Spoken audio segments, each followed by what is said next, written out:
Okay, hey everyone, Dan Corbett, BlackIron Group again.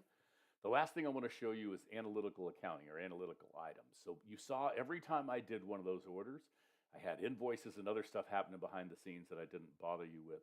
But I was building out analytical accounts so that we could look at a project essentially and figure out what gross margin was and all the things that went into that.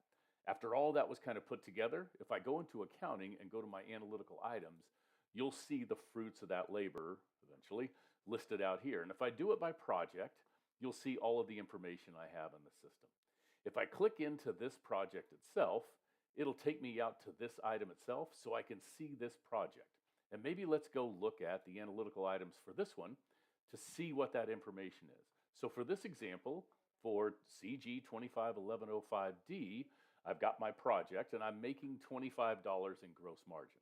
I've got a customer invoice, a vendor bill, and a purchase order out there that make up the total of that. And if I look in here at the items themselves, I can see essentially that I sold this item. I also bought this item, and I moved this item into inventory through inventory valuation. Basically taking all that information, let me move me out of the way.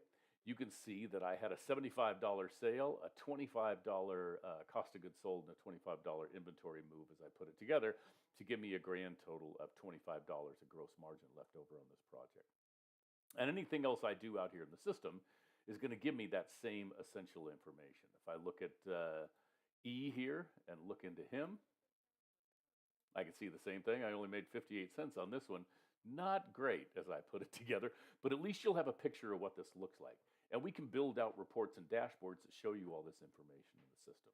Hope this helps. Thanks for listening.